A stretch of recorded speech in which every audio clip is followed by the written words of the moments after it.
Bonjour à toutes et à tous et bienvenue dans cette nouvelle vidéo consacrée encore une fois à l'univers des nouvelles technologies et aujourd'hui plus particulièrement, comme vous l'avez vu ici au test d'un matériel, le NAS Synology DS423+. Pour ceux qui ne sont pas tout à fait familiers avec la marque Synology, sachez que les références Plus constituent le haut de gamme grand public PME de la marque qui se décompose en séries Plus, Play, Normal, J et SE, de la plus à la moins performante.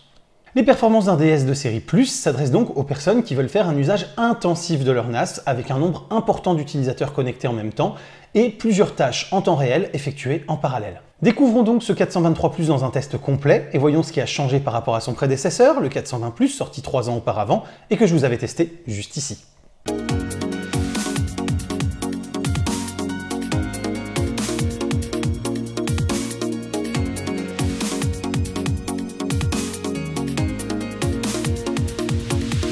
Découvrons d'abord l'aspect extérieur de ce NAS et les différents éléments qui le composent. Comme souvent avec Synology, les modèles évoluent en gardant l'enveloppe extérieure des modèles précédents. Le 423 Plus n'échappe pas à la règle et reprend le châssis de son prédécesseur. Son encombrement reste mesuré avec 16,6 cm de haut, 10,6 de large pour 22,3 de profondeur. On retrouve sur la face avant la série du NAS, le bouton d'allumage et d'extinction, un port USB 3.2 Gen 1 comme sur tout le reste de la gamme, les 4 baies de disque dur et les 5 LED de statut avec le disque 1 à 4. Comme son prédécesseur, Synology ne fait pas évoluer la connectique USB et continue de faire l'impasse sur les LED réseau en façade. Les LED sont toujours placés sur une face biseautée, jolie mais peu pratique pour les voir selon le placement du NAS par rapport à son utilisateur. En effet, s'ils se trouvent sur votre droite, elles sont totalement invisibles. Les LED disposent de 3 puissances d'éclairage et peuvent être éteintes. Elles peuvent être aussi allumées et éteintes sur des plages horaires spécifiées. Les bips de statut et de défaut sont toujours désactivables. Les baies signalent toujours leur numéro par un chiffre gravé dans la masse sur le châssis du NAS. Elles sont munies du système de fixation sans outil pour les disques de 3,5 pouces, bénéficient de Silent Block pour limiter les vibrations et d'une fermeture par simple clips et éjectable d'une seule main. Il est bien sûr possible de remplacer les disques à chaud. Sur la face arrière, nous retrouvons très exactement la même structure et le même placement que son prédécesseur avec 2 ports réseau gigabit, prenant en charge l'agrégation de liens, un port USB 3.2 Gen 1, le port d'alimentation, un connecteur anti-vol, un bouton reset et les 2 ventilateurs de 92 mm. Existe donc la possibilité d'adjoindre une baie DX517 pour étendre le stockage ou une carte réseau 10 Gb pour augmenter les débits. Ces raffinements sont réservés aux 723 Plus et 923 Plus, plus cher et pas forcément plus performant dans les usages de 99% des utilisateurs pour autant. C'est dommage lorsque l'on voit les performances de haute volée de ce 423 Plus car ça aurait pu être un véritable banger, mais nous y reviendrons plus loin. Par contre, version Plus oblige, nous retrouvons tout de même sur le dessous les 2 trappes pour installer des SSD NVMe qui peuvent servir autant de cache que de stockage principal, ainsi que de gros patins antidérapants et anti-vibration. Enfin, la bonne circulation de l'air est toujours assurée par des ouvertures sur les côtés au nom de la marque. Ceci implique donc de laisser de l'espace à l'arrière, mais aussi sur les côtés du NAS pour une ventilation optimale. Et tant que nous parlons de la ventilation, le 423 Plus est toujours compatible avec les 3 vitesses de ventilation que Synology nomme calme, frais et plein régime, sans qu'il ne soit possible d'adapter dynamiquement la ventilation à la charge et à la température des éléments du système. Les modes calme et frais restent moins audibles que les grattements des disques fournis, alors que le mode plein régime, qui lui est particulièrement bruyant, est à réserver aux salles informatiques dédiées ou aux baies un peu isolées. À l'intérieur, on retrouve en chef d'orchestre un Celeron J4125. Son rapport performance-prix est excellent quand on le compare à un Ryzen R1600 qui équipe les hauts de gamme 723 Plus et 923 Plus,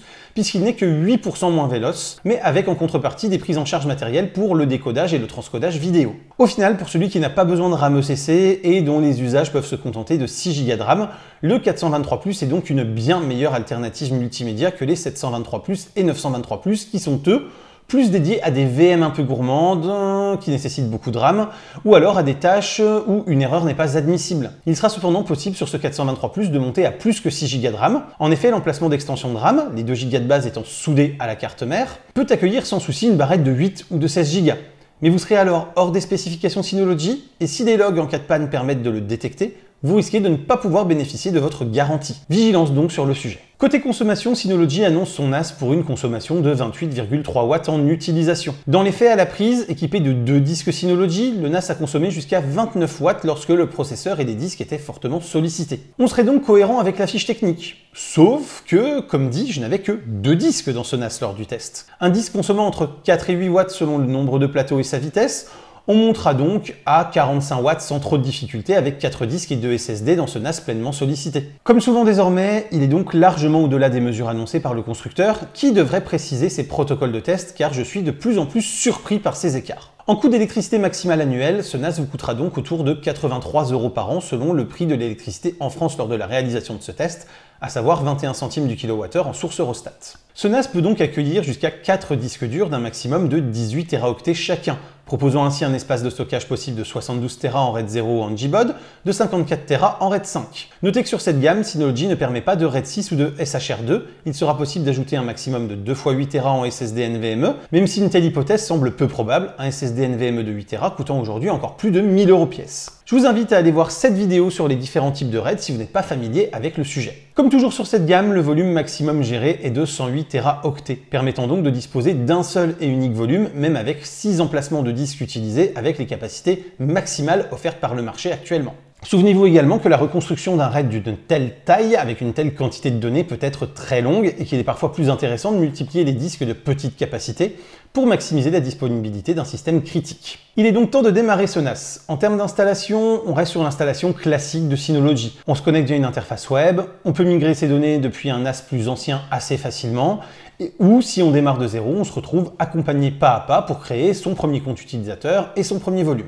Attention toutefois, si vous venez d'un NAS qui ne prenait pas en charge le BTRFS et que vous souhaitez profiter de toutes les sécurités offertes par ce nouveau format de fichier, comme l'autoréparation des données corrompues par exemple, ou encore les snapshots rapides et flexibles, il faudra alors effectuer une sauvegarde de vos données et repartir de zéro, rien ne permettant de convertir une partition ext4 en partition BTRFS sans perdre les données qui s'y trouvent. Attention également si vous migrez depuis un NAS 2 baies. Contrairement à une installation directe sur un NAS 4 baies auquel on ajouterait des disques progressivement, il m'a été impossible d'étendre mon volume pour le passer d'un volume SHR sur 2 disques à un volume SHR sur 4 disques. Si vous vous trouvez dans ce cas, il vous faudra alors créer un volume avec les 2 nouveaux disques, puis copier vos données avant de supprimer le volume précédent pour ensuite y ajouter ces premiers disques à ce nouveau volume. C'est dommage et c'est quand même important de le noter.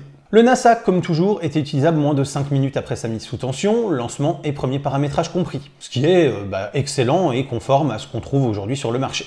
Par contre, la synchronisation de mon RAID de 2 disques en SHR, qui sont 2 disques de 4 Tera avec vérification des disques, a pris pour se finaliser un peu plus de 6 heures. Durant cette période, vous pouvez parfaitement utiliser votre NAS, mais les performances seront réduites à cause de la synchronisation et de la vérification. Je vous rappelle mon protocole de test. Les données sont envoyées depuis un PC performant avec un AMD 5950X, 128 Go de DDR4 et Full SSD NVMe via l'explorateur de fichiers Windows et le protocole SMB. Ces données sont hébergées sur un RAM disk afin de garantir des performances sans faille, puisque benché, il permet des débits de 25 Go par seconde sur les gros fichiers et maintient des débits à plus de 2 Go par seconde sur des petits fichiers de seulement 4 kO, soit bien plus que ce que n'importe quel NAS conventionnel est capable de gérer aujourd'hui. Cela permet de s'assurer que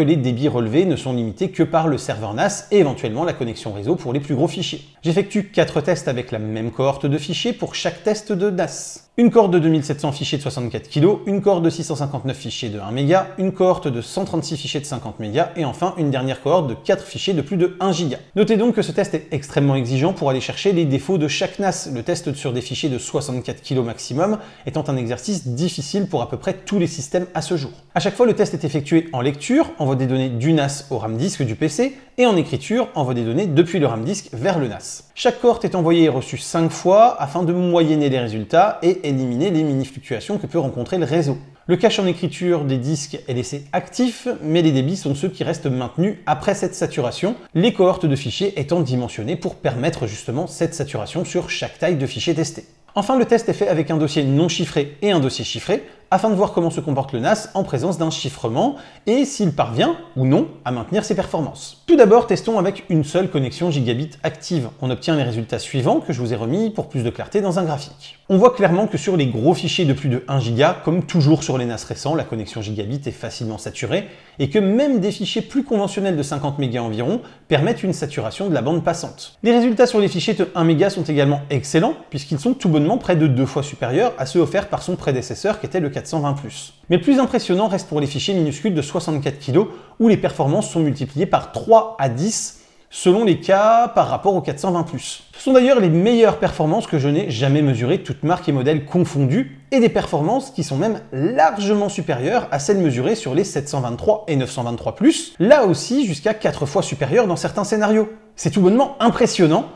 Et pour tout vous dire, j'ai même revérifié mes cordes de fichiers de 64 kg et moins, car j'y croyais pas et je pensais vraiment qu'ils avaient pu être modifiés par mégarde. Avec 2 liens gigabit agrégés, on sature là encore les 2 liens dans tous les modes de lecture ou d'écriture, chiffrés ou non avec les plus gros fichiers. Mais c'est aussi le cas avec les fichiers de 50 mégas. Là encore, c'est tout bonnement excellent et même un peu meilleur que les résultats obtenus avec le 723+ et le 923+ lors de leurs tests. En 1 méga et 64 kg, pas de surprise, l'agrégation de liens n'apporte aucune amélioration, les débits relevés étant limités par les capacités du système lui-même. Le chiffrement de mon dossier non chiffré a pris au NAS environ 17 minutes, ce qui est moins bon que son prédécesseur, paradoxalement, et beaucoup plus long que le transfert des données par le réseau dans un dossier déjà chiffré, ce qui est quand même assez incompréhensible comme résultat. La copie en interne laisse également à désirer puisque je n'ai jamais dépassé les 135 mégaoctets par seconde pour copier de gros fichiers entre 2 dossiers, soit là encore de moins bonnes performances qu'en lien agrégé en le faisant directement par le réseau. Cela rend cette possibilité parfaitement utilisable, mais je ne parviens quand même pas à m'expliquer ces performances très moyennes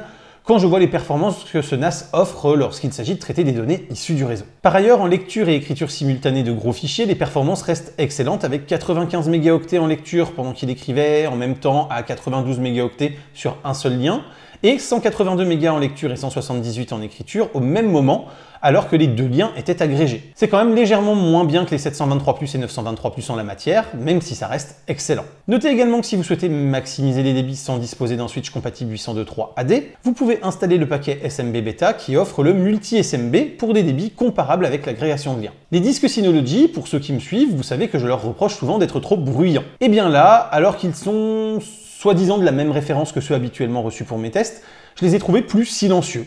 Ils sont toujours audibles, bien sûr, mais c'est quand même beaucoup mieux. Je suppose donc que Synology a fait évoluer ces disques, bien que ça reste qu'une supposition de ma part que je ne peux vérifier. En termes d'usage, il est possible sans souci de lire plusieurs sources vidéo 4K en simultané, si c'est le périphérique de lecture qui assure le décodage-transcodage du fichier, puisque dans ce cas, le NAS s'occupe uniquement d'envoyer des données brutes. C'est d'ailleurs l'usage que je vous recommande au fil de mes tests pour obtenir des performances stables avec tout type de fichiers. Utilisez les NAS pour le stockage et confiez le décodage à votre PC via un Kodi ou un MPC-HC, à votre smartphone tablette via un NX Player ou à une Shield via un Kodi sur votre télé. Vous serez bien plus sûr que tous les fichiers puissent être lus, y compris avec plusieurs flux, y compris avec des fichiers de grosse qualité de type 4K HDR, et y compris lorsque vous avez des formats audio et vidéo qui peuvent varier beaucoup. En cas de transcodage, il m'a été impossible de lire les 4 fichiers 4K testés avec Vidéo Station. La lecture des fichiers en Full HD a fonctionné bien sûr sans souci, mais ça c'est avec Vidéo Station, sur lequel Synology devrait, je le redis à chaque fois que je fais un test,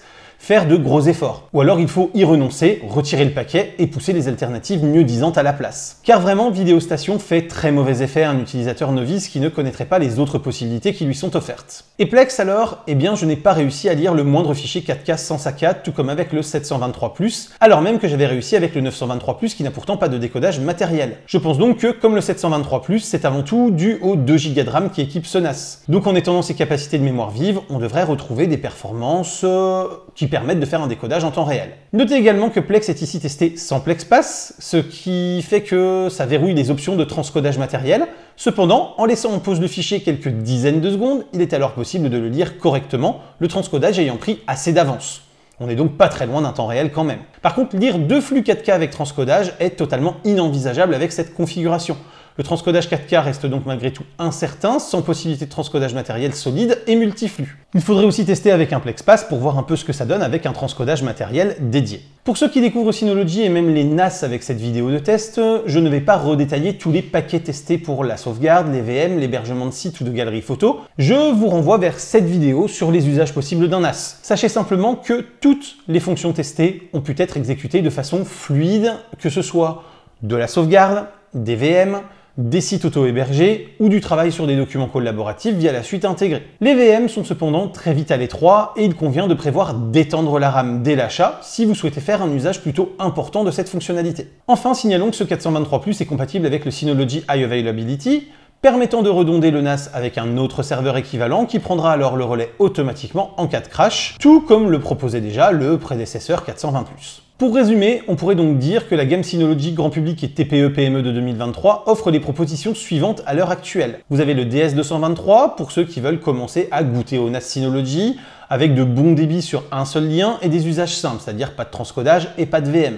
Ensuite, le 423+ pour les utilisateurs domestiques ou TPE-PME exigeants, mais ne nécessitant pas d'usage critique avec des corrections d'erreurs. Les DS 723+ et 923+, pour ceux pour qui la RAM ECC, les 10 Gb, le RAID avec 2 défaillances possibles, ou encore les capacités d'étendre grandement le stockage sont des points essentiels et nécessaires. Et enfin, le DS 1522+, à défaut d'avoir été renouvelé en même temps que les autres, pour les stockages vraiment très importants et les réseaux non compatibles 10 Gb, puisqu'il pourra monter jusqu'à 15 disques avec 2 baies DX, donc pour un total de 270 Tera, et qu'il aura une agrégation de liens de 4 fois 1 Gb pour un transfert maximum de 4 Gb seconde sur un réseau qui ne gère que le gigabit. Pour conclure, je trouve ce DS 423+ impressionnant dans ses performances, avec des débits vraiment élevés, et tenant la dragée haute à des modèles plus haut de gamme. Si le 223, qui est donc un classique, c'est-à-dire une série non plus, est un peu trop limité pour vos besoins, mais que vous n'avez pas besoin de la correction d'erreur ou des baies d'extension ou des 10 Gb proposés par les 723+ et 923+, alors clairement ce 423+ semble être une excellente alternative. En agrégation de liens ou même en multi-SMB, il offre d'excellentes performances pour tous les usages du quotidien.